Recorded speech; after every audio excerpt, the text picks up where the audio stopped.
വചനമൊഴി June 17. വചനഭാഗം 1 കോരിന്തോസ് 9:1-12, യോഹന്നാന്റെ സുവിശേഷം 6:64-71. വിശുദ്ധ യോഹന്നാൻ അറിയിച്ച നമ്മുടെ കർത്താവ് ഈശോ മിശിഹായുടെ പരിശുദ്ധ സുവിശേഷം. എന്നാൽ വിശ്വസിക്കാത്തവരായി നിങ്ങളിൽ ചിലരുണ്ട്.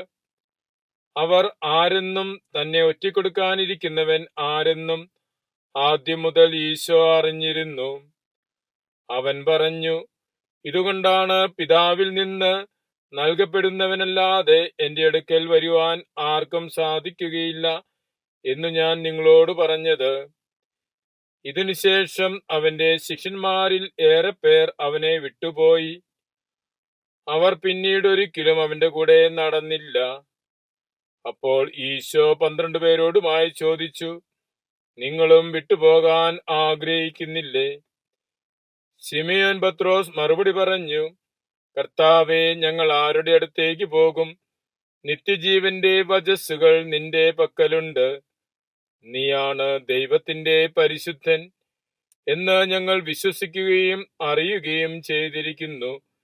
ഈശോ അവരോട് പറഞ്ഞു, നിങ്ങൾ 12 പേരെ ഞാൻ തിരഞ്ഞെടുത്തില്ലേ? എന്നാൽ നിങ്ങളിൽ ഒരുവൻ പിശാചാകുന്നു. അവൻ ഇതു പറഞ്ഞത് ശിമയോൻ ഇസ്കറിയോത്തായുടെ മകനായ യൂദാസിനെ കുറിച്ചാണ്. എന്തെന്നാൽ 12 പേരിൽ ഒരുവനായ അവനാണ് ഈശോയെ ഒറ്റിക്കൊടുക്കാനിരുന്നത്. ഈശോയിൽ സ്നേഹമുള്ളവരെ, ഈ ദിവസങ്ങളിലെ തിരുവചനങ്ങളിലൊക്കെ നാം ശ്രവിക്കുന്നത് വിശ്വസിക്കുന്നതിനെ കുറിച്ചാണ്. ഇന്നും നാം സുവിശേഷത്തിൽ ഈശോയിൽ വിശ്വസിക്കുന്നതിനെ കുറിച്ചുള്ള കാര്യമാണ് ശ്രവിക്കുന്നത്.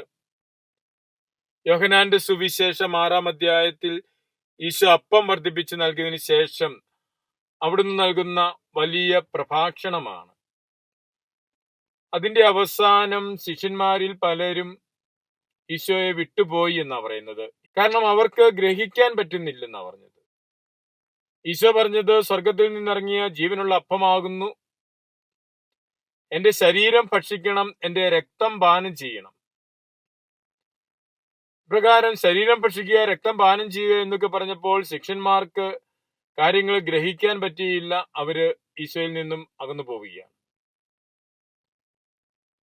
അങ്ങനെ കുറച്ചുപേർ അകന്നു പോയി കഴിഞ്ഞപ്പോൾ ഈശോ ബാക്കി കൂടെയുള്ളവരോടും ചോദിക്കുന്നു, നിങ്ങൾക്കും പോകാൻ ആഗ്രഹമുണ്ടോ? യഥാർത്ഥത്തിൽ ഈശോ തന്നെ അനുഗമിക്കുന്നവര് വിശ്വസിച്ച് അവിടുത്തെ അറിഞ്ഞ് അനുഗമിക്കണം. അതുകൊണ്ട് സ്വാതന്ത്ര്യം ഈശോ നൽകുകയാണ്. ഈശോയെ അനുഗമിക്കുന്നവര് സ്വതന്ത്രമായ മനസ്സോടെ അവിടുത്തെ അനുഗമിക്കണം.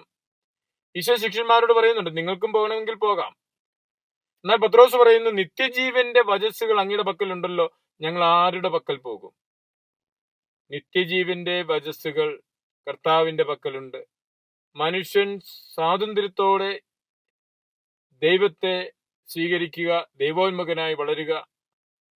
അതുകൊണ്ടാണ് ഉൽപ്പത്തിയിൽ തന്നെ മനുഷ്യനെ നന്മതിന്മകൾ തിരിച്ചറിയുവാൻ സാധ്യതയുള്ള കഴിവുള്ളവനായി സൃഷ്ടിച്ചു. അവൻ തന്റെ സ്വാതന്ത്ര്യം ഉപയോഗിച്ച് നന്മ തെരഞ്ഞെടുത്ത് ദൈവോന്മുഖമായി ജീവിക്കണം. ഈശോയും അതുപോലെ തന്നെ തന്റെ ശിഷ്യന്മാർക്ക് സ്വാതന്ത്ര്യം നൽകുകയാണ്. എന്നാൽ തന്റെ പ്രബോധനങ്ങൾ, ഈശോ പറഞ്ഞു, സ്വർഗത്തിൽ നിന്നിറങ്ങിയ ജീവനുള്ള അപ്പം ഞാനാകുന്നു, എന്നെ ശരീരം ഭക്ഷിക്കുകയും രക്തം പാനം ചെയ്യുകയും ചെയ്യണം. അത് കേട്ടപ്പോഴാണ് ശിഷ്യന്മാരിൽ പലരും അകന്നുപോയത്. കാരണം അവർക്ക് ഗ്രഹിക്കാൻ പറ്റിയില്ല. ഈശോ താൻ പറഞ്ഞ ആ വചനം മാറ്റിപ്പറയുവാനോ വചനത്തെ ലഘൂകരിക്കുവാനോ അവിടുന്ന് ശ്രമിക്കുന്നില്ല. ഗ്രഹിക്കാൻ പറ്റാത്തവര് അകന്നു പോകുന്നു. ഈശോയോട് ചേർന്ന് നിൽക്കുന്നവർക്ക് കർത്താവിന്റെ വചനം നിത്യജീവന്റെ വചനമാണെന്ന്, അവിടുത്തെ ശരീരം ഭക്ഷിക്കുകയും രക്തം പാനം ചെയ്യുകയും ചെയ്യുന്നത് നിത്യജീവന് വേണ്ടിയുള്ള ഭക്ഷിക്കലും പാനം ചെയ്യലുമാണ് എന്ന തിരിച്ചറിവിലേക്ക് വരികയാണ്. കർത്താവിന്റെ വചനം സ്വീകരിച്ച് നിത്യജീവൻ പ്രാപിക്കുന്നവരായി മാറുക, അതാണ് ഈശോ തന്റെ ശിഷ്യന്മാരിൽ നിന്ന് പ്രതീക്ഷിക്കുന്നത്. കർത്താവിന്റെ വചനം സ്വീകരിച്ച് വചനാനുസൃതമായ ജീവിതത്തിലൂടെ നിത്യജീവൻ ലക്ഷ്യം വെച്ച് മുന്നോട്ട് യാത്രയാകുവാൻ ഈശോ നമ്മെ ക്ഷണിക്കുന്നു. ഈശോയുടെ പിന്നാലെ നമുക്കും അനുഗമിക്കാം, അവിടുത്തെ അനുകരിക്കാം. അതിനായി ദൈവകൃപ പ്രാർത്ഥിക്കാം. മിശിഹ നമ്മെ അനുഗ്രഹിക്കട്ടെ. ആമേൻ.